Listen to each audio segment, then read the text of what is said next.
Hi there and welcome to today's tutorial. We are going to learn linear regression. Linear regression is a form of machine learning algorithm. Machine learning is divided into supervised, unsupervised, reinforcement learning, and recommender systems. So we shall be looking at each of these algorithms. So today we're going to learn a supervised form of machine learning, which is called linear regression.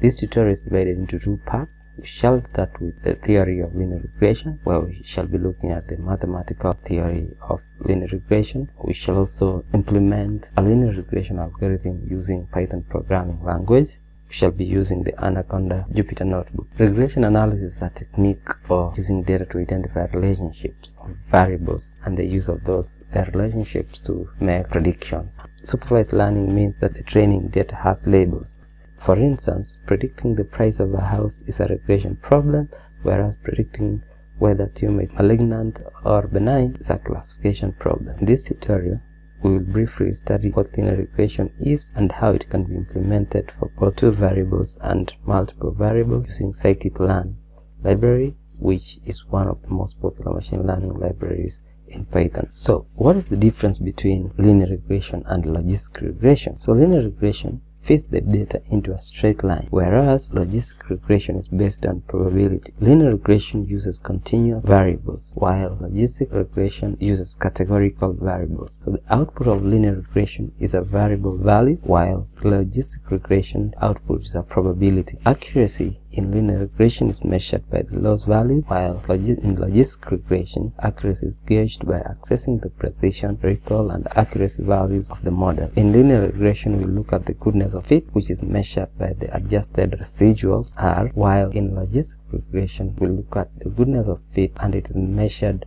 by F1 score ROC curve. So let's look at the linear regression theory. So the term linearity in algebra means a linear relationship between two or more variables. So linear regression performs the task to predict a dependent variable y based on a given independent variable x or variables x1, x2 to xn. So linear regression is represented by y is equal to constant plus x times its coefficient plus an error term. Mathematically, linear regression is represented using this equation where y is the dependent variable, the beta is a constant, which is usually the y-intercept, x is the independent variable and it has a coefficient here plus the error terms. So linear regression gives us the most optimal value for the intercept and the slope. So you can see graphically how the algorithm works. So there is data and then it fits a straight line through the data, and this is the prediction line. When we're talking about multivariate linear regression, so it's the same concept, it's only that now we add more variables. In real life, you may find that the independent variables are not just one. You'll have more than one independent variables. For example, if it's the price of the house that you want to predict, the price of that house will be dependent on the location of the house, the number of rooms of the house, the materials used, and so on and so on. So those are multivariables, therefore we call it multivariate, and this is the formula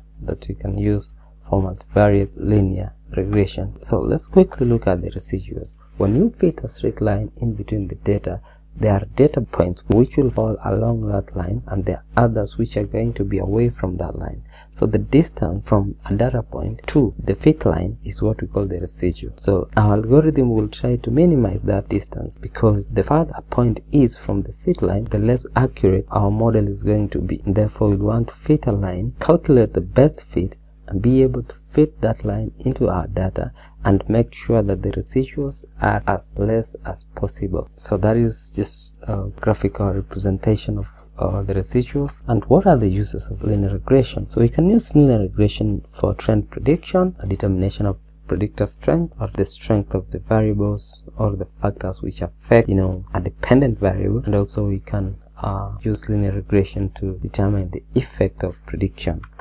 So that is the end of the highlights on the theory of linear regression, but you can get more content to boost your understanding of the theory of linear regression. So we jump to the coding pattern. The algorithm implementation steps that we're going to use are as follows, and this is going to enable you come up with a good model, an accurate model. So this is the procedure that I like using, and I recommend that you use it. So we shall be reading and understanding the data. Once you've read the data, we shall try to do some cleaning of that data, visualizing the data, modeling, and finally we shall evaluate our model. So we'll jump into the Jupyter notebook.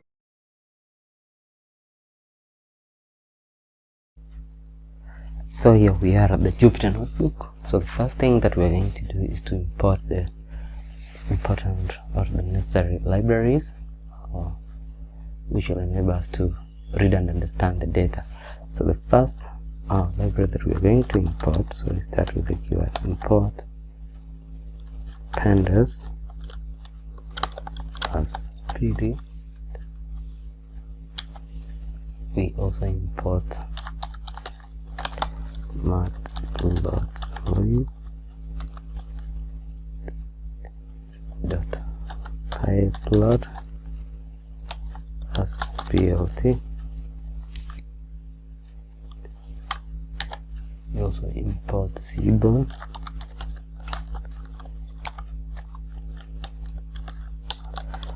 as SNS.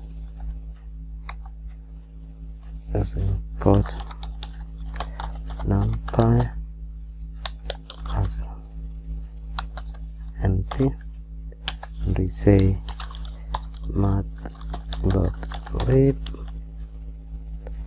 inline. So to explain these libraries, we are importing pandas to enable us be able to pull our data for analysis. We are importing matplotlib as a .pyplot to enable us to do some visualizations in terms of graphs and so on.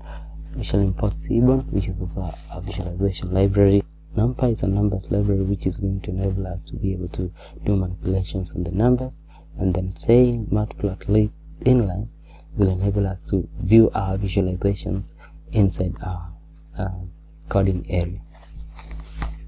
So let's start by now pulling our data or connecting to the data that we shall be dealing with. So what we say is write this code df. df stands for data frame equals to pd hit underscore csv into brackets max inc. So I could have put the path in here, but given that my file is within the folder where Anaconda stores its files, so I don't have to write the whole path. What I'll do is just specify the name of the file. But if your data file is not with the Anaconda files, what you're going to do is that you have to put the entire folder path into these brackets so that you can be able to pull that data. If I want to see the head of the data, I'll just do, so if I want to see the data that I've just connected to, I'll just say df.head to bracket, run it. It'll show you the data. It will show you the first 5 rows, the data starting from index 0. So this is the data that you are working with. You can see that there's a systems column, salaries column, there's the advertisement column, there's a region column, and then there's the profit column. You can see that profit is the dependent variable because profit is dependent on the systems, salaries, advertisement, region. So we like to do more exploratory analysis to this data. First thing that we want to do is to identify the columns that are contained in our data frame. So to do that, you just say df.column, you run, and it tells you the columns that are in this data frame. You can see that there is a column called systems, salaries, advertisement, region, profit, and the data type is an object. So let's see the shape of this data. How many rows and how many columns do you have in this data? To do that, you just say df.shape, then you run. It will tell you that this data has 1,000 rows and 5 columns. Next, let's try to describe our data. Just say df.describe, you run, and it gives you the descriptive statistics of the data. So it will tell you the count for every row. You can see the count for systems is 1,000, 1,000 for salaries, 1,000 for advertisement, 1,000 for profit.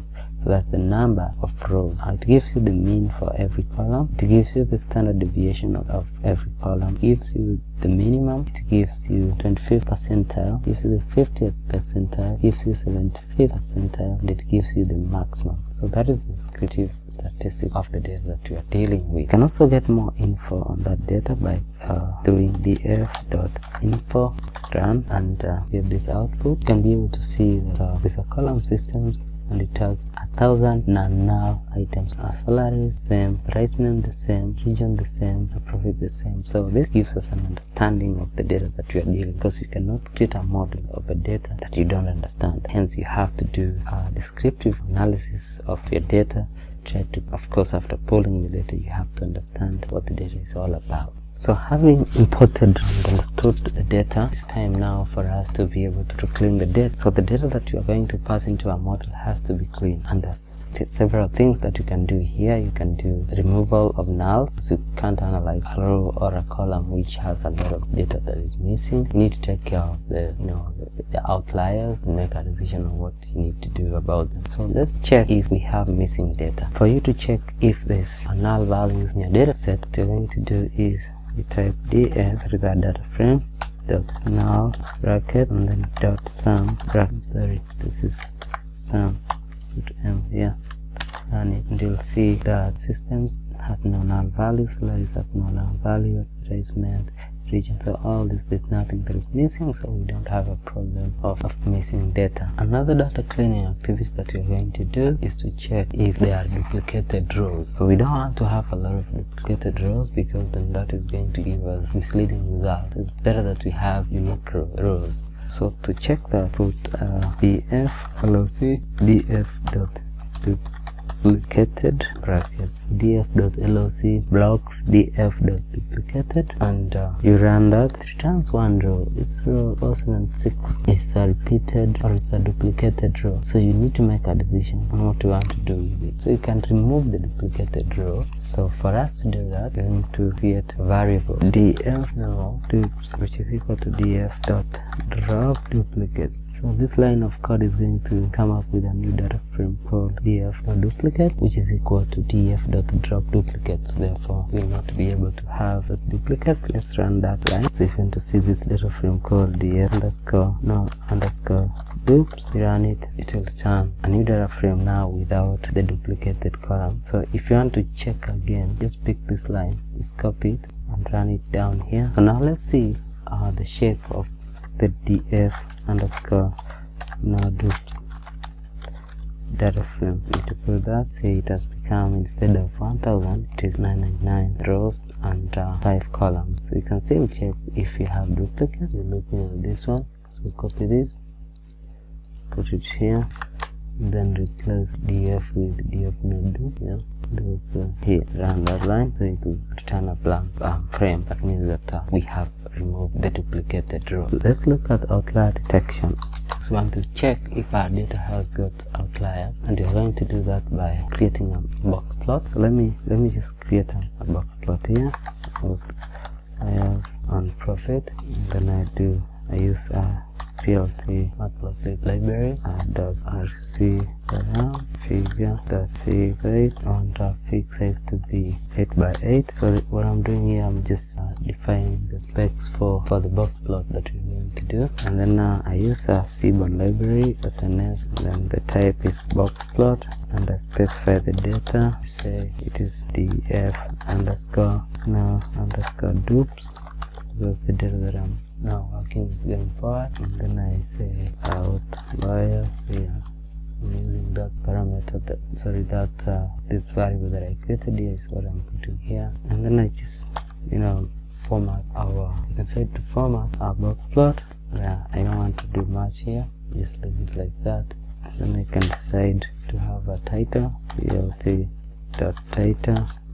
I call it outliers variable distribution, and let me have a while label, plt.y label, and make that label to be just like that.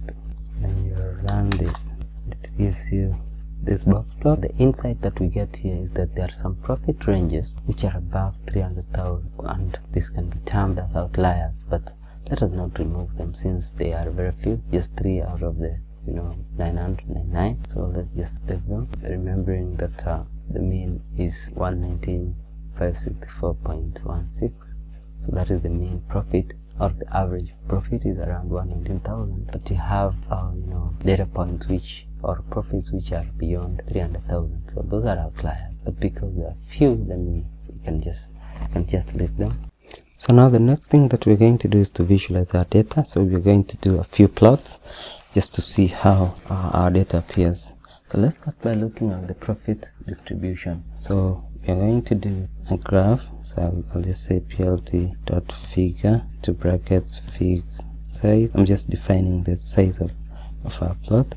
Let's have an 8 by 8 plot, and then we say, because we're doing a distribution plot, so we just say sns.dist plot. Our data is df duplicates or dupes, and then we pick our column to be profit, and let's make the number of bars or bins to be 50. Then we run it. So you can be able to see this visualization. You can see that it's a kind of a normal distribution, only that actually it's skewed to the right. That means that it has a longer tail. So it will be good if we had a normal distribution where the distance of the left and the right tails are the same, but we understand that the elongation of the right tail is being caused by the 3 outliers that we saw. So given that we understand them, then we need not to worry. We'll have just decided to remove them, but let's just leave them, so you can say this is a normal distribution. The next visualization that you're going to do is what we call a pair plot. Let's just set our style as sns.set_style, and we want to have a dark grid kind of a plot, and then down here we say sns.pair plot, and we define our data as df_no_dup, and then we run our code. Let's wait for it to run, because it's doing several plots, so it will take a while to be able to create those plots. So you can see here there are several plots that have been created. On the y-axis we have profit, advertisement, salaries, system, and on the horizontal systems, salaries, advertisement, and profit. So let's see what kind of insights that we can get from this visualization. So the insights that we are getting here is that you can see that the systems and advertisement seem to have a positive correlation with profit. So if you look at the systems, we have systems and we have advertisement. So if you look at profit, for example, advertisement and profit, this is the graph. So there seems to be a trend here which is going upwards, so it's a positive correlation. The same thing if you look at systems and you compare it with profit, it's also a very good positive correlation that we have. So it's very clear that systems and advertisement have a huge impact in the dependencies or the correlations with profit. If you look at salaries expenditure, salaries compared to match it with profit, it doesn't seem to have a very clear correlation. There is no significant trend that we can be able to see from there. So those are the insights that we are able to get from this kind of visualization. The next visualization, we want to look at categorical variables and see how they correlate with profit, which is our dependent variable. Let's just do a box plot. So we say sns.box plot, and then the x we say let's have region, comma y we have profit, and the data that we are using for the df_no_dupes. So that is our data. So let's run it, and this is what we get. It's the region here, and then there's a profit here. So there's the Africa region, there's the Asian region, and the European region, and you can see that the distribution seems to be the same. It's in the same range, other than the 3 outliers, 2 in Asia and 1 in Africa, but everything else seems to lie within around 100,000 to 150,000. So that is the insight that you're getting from visualizing categorical variables. So let's look at the correlation visualization. We want to do a heat map to show the correlation between the variables.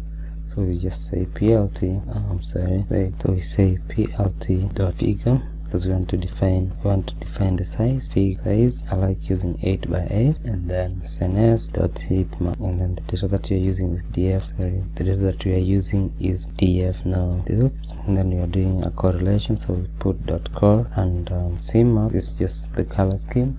We say let's use red, right? And it gives you this heat map. So still this profit, advertisement, salaries, and system, the same thing in the horizontal axis. So of course systems and systems, they'll have a 1, so they are purely correlated. But if you look at this correlation, the dark one is going down, so profit and profit are correlated, and salaries and salaries are correlated, systems and systems are correlated. So a correlation of 1 means that there's a complete correlation, and 0 it means there is no correlation. So you can just visualize and see, just try to understand how these variables correlate to one another. So now after reading the data, we have understood our data, we have done cleaning of our data and visualization of our data. So it is time now to create a predictive model. And in modeling, the y is the dependent variable and the x are the independent variables. So we will say that our x is equals to, so I'll say it's everything other than profit, because profit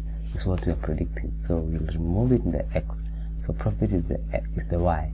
So let's pick all the variables or the columns other than profit. So to do that, we'll just pick all of them and drop profit.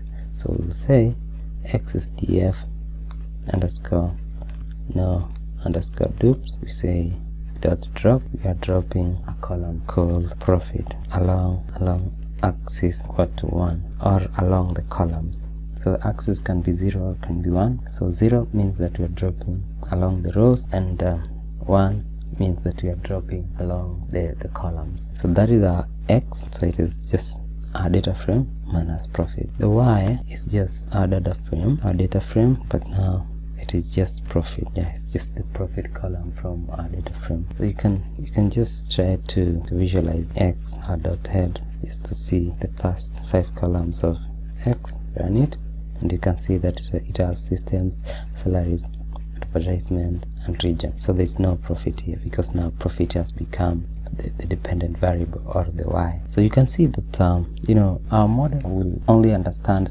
numerical values. But if you look at the region here, we have 3 regions. We have Africa, Asia, and Europe.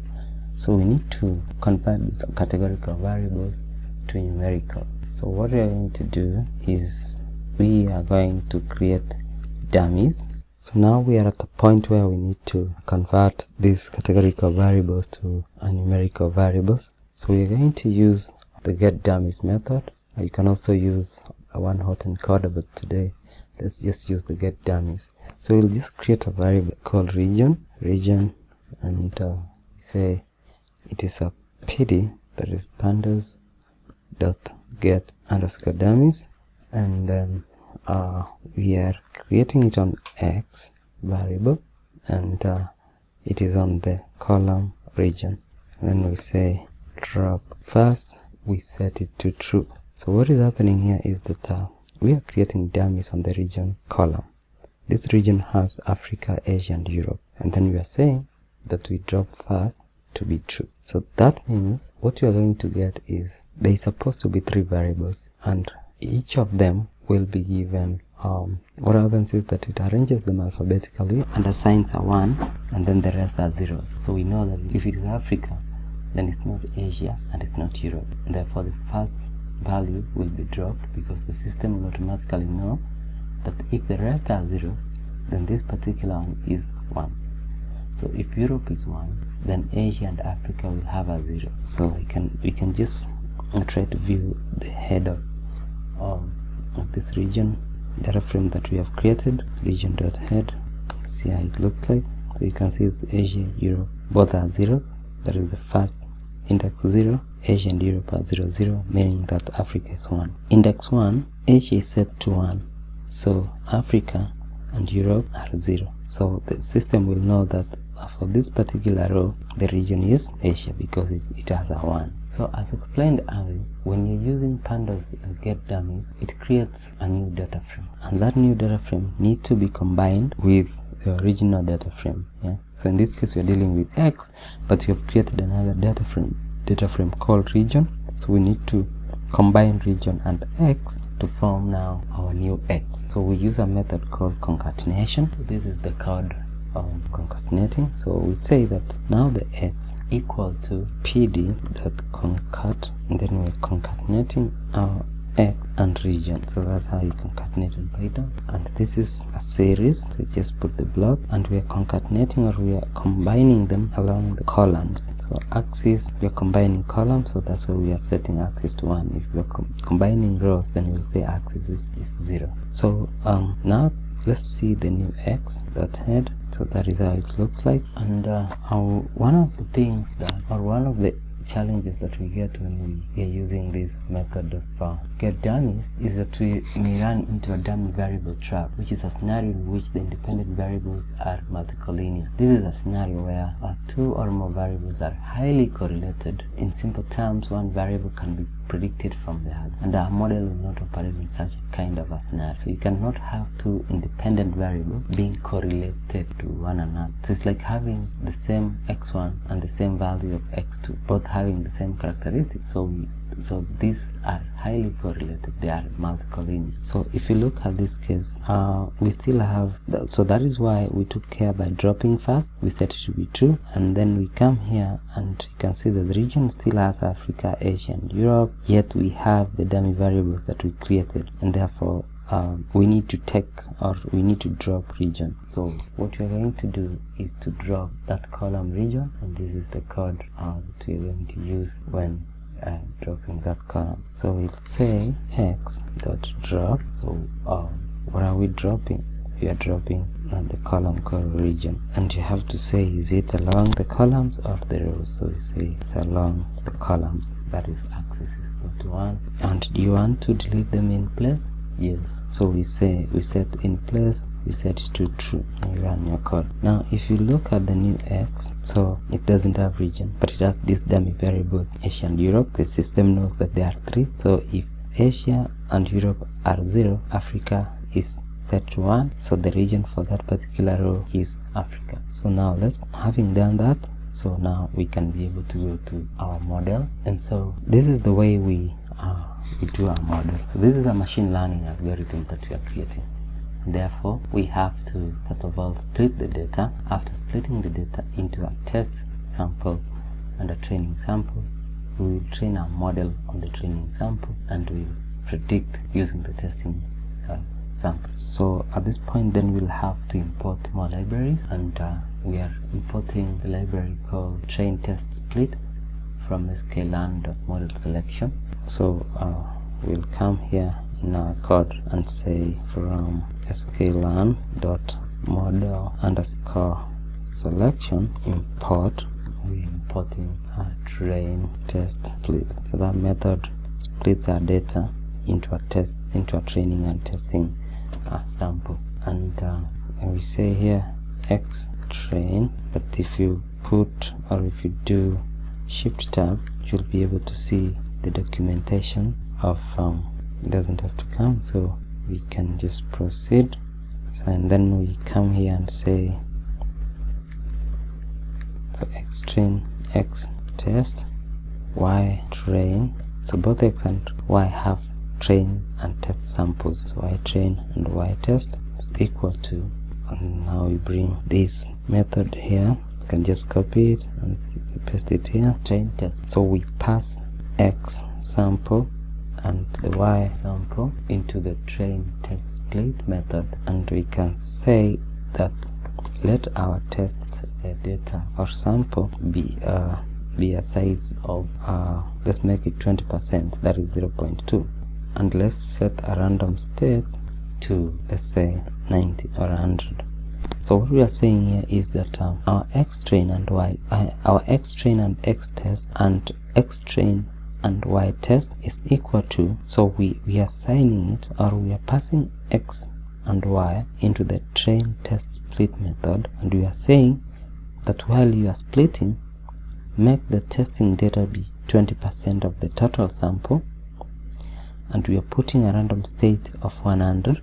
So you can put any number in the random state. The reason why we are putting it is that in case we want to run our data again, or this model that we are creating, we will get the same result, we will get the same sample. Yeah?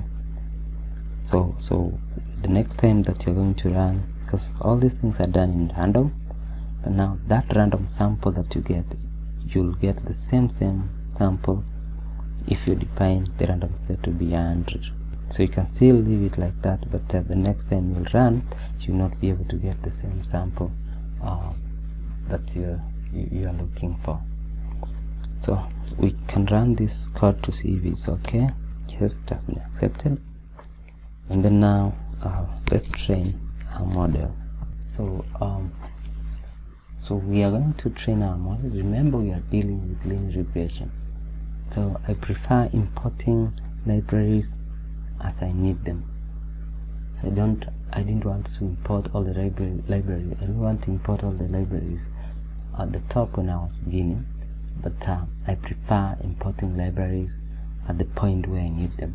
For example, now I need a linear regression library from the scikit-learn. So what I'll say is I'll say from sklearn.linear underscore model import linear regression. Having imported that, I'll create an instance of a linear regression model. So let me just say LM, that is linear model. Let me instantiate it by passing our linear regression. So that is an instance of the linear regression model. And then now, once I've done that, let me just check if it's okay. It's okay.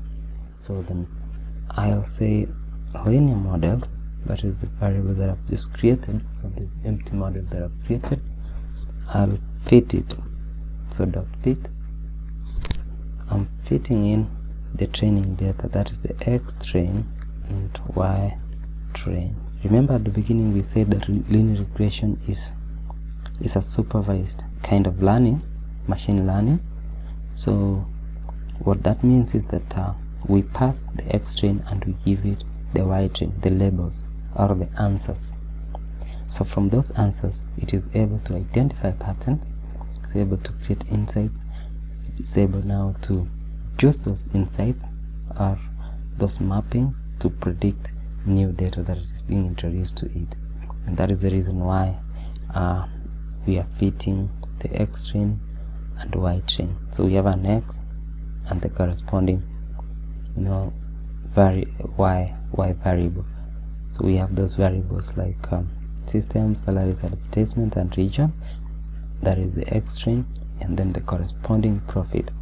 So from that, training meaning that it is going to learn and identify patterns, and those patterns are going to be applied on the new data that we are going to give our model in order to predict the profit given those 3 or 4 variables. So we can run. So our data is so we have trained our model. So machine learning has taken place there, and it's created an object with these parameters. So let's now predict using our testing sample, which is X test. So predicting is this one line. So we'll just say create another variable called ypred. So ypred is equals to lm. Remember we already had our model called lm, and then we say dot predict. So that's the predict method, and we are passing X test. So X test is the new data that we are giving to our model. Remember we use the training data of the training set to identify the patterns. So we are going to give our model the testing data to be able to predict. So let's run it, and you can, if you want to see ypred, just run that, and it will give you those numbers. So don't worry about these numbers at this moment, because what you're going to do is that we shall be giving the parameters.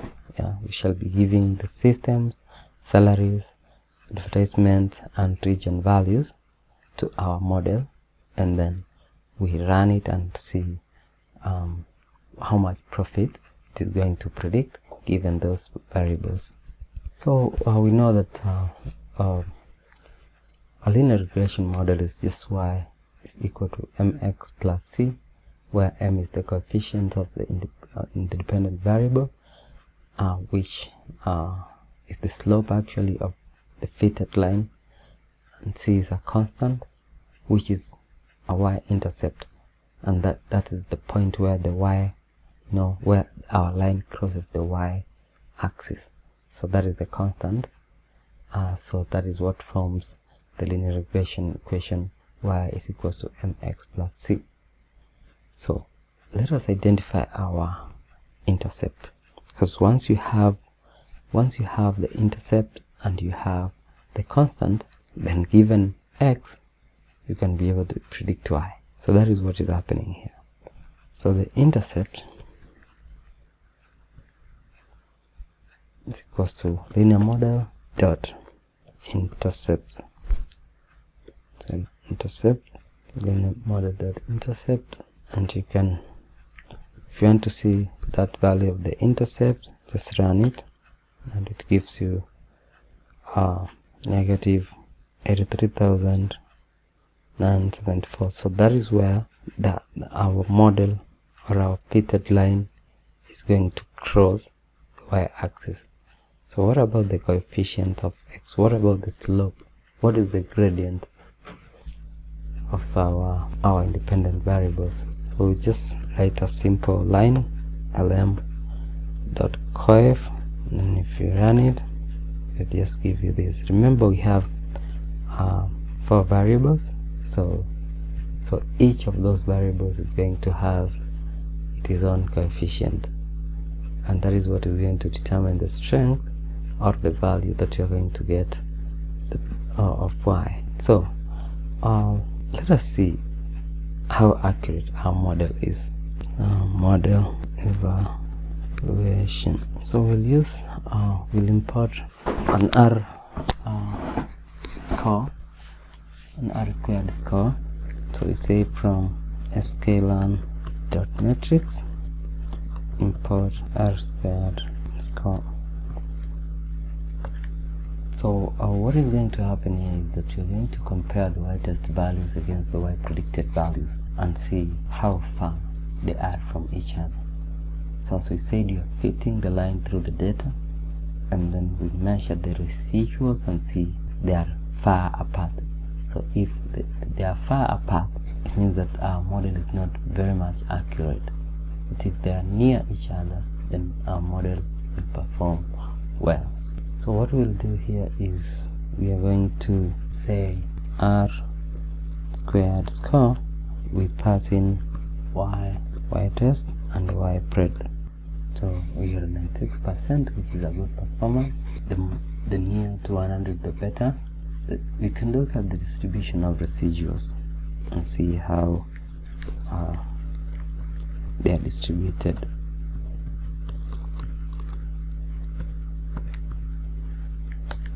And we'll do that by doing a visualization. Say plt dot figure, fig size equal to 8 by 8, and then say SNES dot disk plot. I'm using y-test and against y. It's the distance actually, so it's y-test minus y-pred. This is the distance from the y-test and the y-predicted. So that distance is what we're measuring. That distance is the residual. So we are looking at the distribution of the residuals, and let me use 100 bars at bins 100, then we run our code. So you can see that we have a very good normal distribution of these residuals. So from the graph above, we observe that the majority of the values have a residual of 0. You can see most of the items are having a residual of 0, which is a good performance. So that means that the difference between the y-test and the y-prediction or predicted, that is a normal distribution of the residuals. We can still look at the the mean absolute error the mean squared error and the root mean squared error to see how or what is the error that we are getting from our predictions. So let me import a library called just import metrics from the scalan. So just say from scalan import metrics, and then I say I introduce a variable called MAE, that is mean absolute error, equals to metrics dot mean absolute error, and I'm looking for the mean absolute error between y test and y pred, and then I want to find the mean squared error. We square it to take care of the negatives so that we get an absolute value. So we say metrics dot mean squared error of y test and y predicted. And now find the root, so RME. This one we'll have to use numpy. So just say np.sqrt, that is the square root. So we had imported a library called numpy, so that is what will enable us to manipulate the numbers. So that's why we are saying that np.sqrt of metrics dot mean squared error of y test y pred. So let's run to see MAE. We just run it. Want to see MSE, let's run it.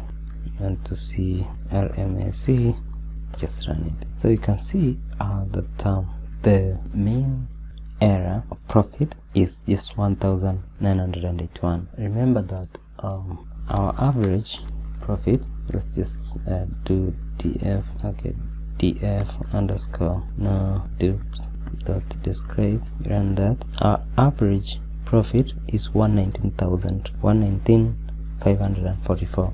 So if you make an error in the prediction of 1,900, I will say almost 2,000, it's not badly off, it's actually less than 2% off. So that I can say that that is a good model, having looked at or by evaluating it using the mean absolute error. So you missing around 2,000 shillings from 119,000 is not that significant. Therefore you can say that our model is good. And we also looked at the r squared, and we saw that our r squared was 96%, which is near the absolute of 100%. So the higher the r squared, the better. So that is it about linear regression, which is a supervised machine learning algorithm. I hope that you have got an understanding, and if you need more information, if you need the data that we have used in this tutorial, you can leave your email address on the comments below. Make sure you subscribe to our channel to get more of this insightful and knowledgeable content. Thank you very much, and see you next time. Bye.